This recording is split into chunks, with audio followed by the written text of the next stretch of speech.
한국 역사의 미스테리들. 첫 번째, 고대 왕국 가야와 아유타국의 미스테리. 삼국유사에서는 아유타국을 인도의 고대 왕국이라고 밝히고 있고, 아유타는 인도 이름으로는 아유디아이다.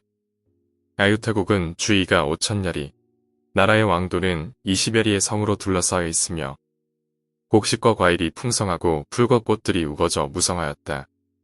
그리고 기후가 화창하고 사람들의 풍습이 착하고 온순해 하계에 부지런했다고 한다.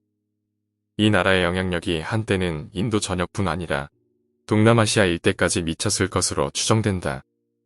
그렇다면 어떻게 그 먼 곳에서 가락고까지 올 수 있었을까?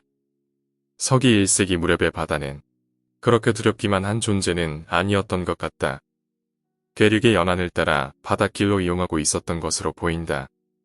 또 허왕옥이 인도를 출발하던 음력 5월에는 인도와 한반도를 잇는 해로는 바람과 해류가 북으로 올라가는 기간이다. 그 바람은 계절풍이고 해류는 이만해류이다. 그래서 어떤 큰 이상기류를 가진 태풍만 만나지 않는다면 배가 무사해 항해할 수 있었을 것이다. 그런데 허왕호가 인도의 아유디아에서 무작정 가락국에 와서 곧바로 왕후가 될 수 있었느냐는 의문이 생긴다. 아무런 사전 교섭 없이 바로 왕후가 됐다는 것은 이해하기 어렵다는 지적이다. 뭔가 그 전부터 이 두 나라 간의 수많은 교섭이나 왕래가 있었기에 두 왕실의 합의에 의해 결혼이 성사될 수 있었던 것으로 보인다. 또 한 가지 주목되는 것은 김수로 왕이 죽고 난 후 가락국과 아유타국과의 교류가 갑자기 끊기게 된 점이다.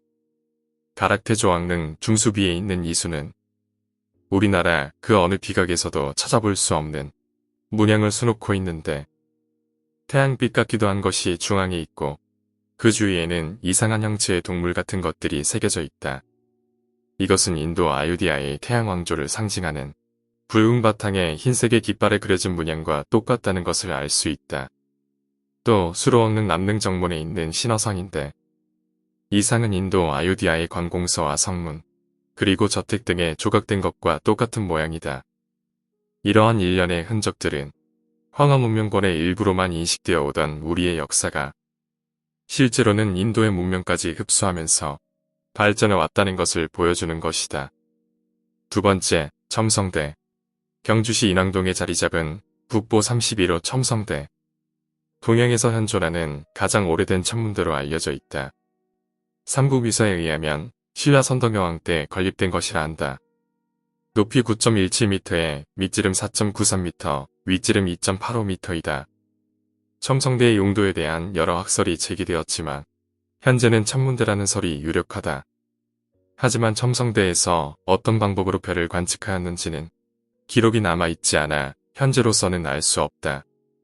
첨성대가의 그림자 길이를 재기 위한 유표로서의 용도였다는 주장도 있었고 정교한 기하학적 구조로부터 수학적인 비례 등을 나타내기 위한 수학적 상징물로 봐야 한다는 의견도 등장했다.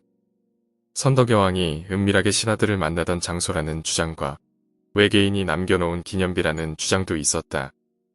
이러한 첨성대에 대한 다양한 해석은 열띤 논쟁을 불러일으켰으나 아직 어떠한 합의점에 도달하지는 못했다. 다만 원래 제단이 있었던 자리에 첨성대가 있었다는 점이나 신라의 천문관측 기록 등으로 미루어 보아 첨성대는 천문관측 외에도 종교적인 의식을 치르던 곳이었다는 주장이 설득력을 얻고 있다. 현대적인 의미의 천문대와는 다른 성격의 건축물이었던 것으로 보인다. 오랜 세월 모진 비바람을 견디고 그 자리를 지켜온 첨성대는 역학적 안정성, 미학적 곡선미 등을 두루 갖춘 온 세계의 소중한 문화유산으로서 그 속에 담긴 의미를 풀어나가는 것이 우리의 할 일이 아닌가 싶다. 첨성대를 보존하기 위한 정밀조사와 첨성대의 건립 배경을 규명하기 위한 적극적인 연구가 필요하다. 세 번째, 운주사와 불과 천불천탑. 운주사 하면 1000개의 불상과 1000개의 탑이 있는 곳으로 알려져 있는데 석탑과 석불을 합쳐 100여 개 남짓밖에 안 될까 하는 의문이 생긴다. 아마도 11세기 초반 운주사 창건 이후 수많은 전란과 재난에 의해 사라진 것이 아닌가 생각된다. 80년대만 해도 이 운주사 돌탑과 돌부처 바로 앞까지 논밭이 있어서 이곳이 훼손될 수밖에 없었음을 짐작할 수 있다. 이 인근의 노인들에 의하면 인근 마을 사람들 중에 자기 집을 고치거나 새로 지을 때 이곳 돌부처와 돌탑을 가져다 쓰지 않은 사람이 없다고 할 정도이니 옛 기록이 그저 허황된 것만은 아닌 듯 싶다. 석불 저상의 높이는 12.73m이고 석불 입상의 높이는 10.30m인데 이 두 석불은 대체로 북쪽 다리 부분이 남쪽 머리 부분보다 약 5도 높고 입상 쪽이 저상 쪽보다 약 5도 높게 경사져 있다. 이 와불은 다른 곳에서 만들어 이곳에 옮긴 것이 아니라 산 정상에 있는 안발에 그대로 조각한 것이다. 문제는 고려 초기 당시 어떻게 이 무거운 불상을 일으킬 생각을 했었느냐는 것이다. 아니면 이곳의 다른 불상들처럼 파격적인 모습을 구상하여 처음부터 하늘을 보고 누워있는 불상을 조각했는지도 모른다. 일반적으로 석가모니가 열반할 당시의 모습을 보여주는 추가불은 인도나 스리랑카 쪽에서 많이 볼 수 있다. 그러나 그 형태는 문주사의 와불과 현격한 차이가 있다.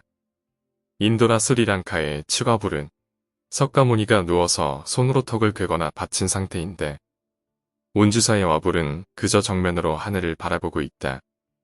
또 좌상과 입상의 다리 부분에는 떼어내려고 했던 흔적으로 보이는 틈이 있다.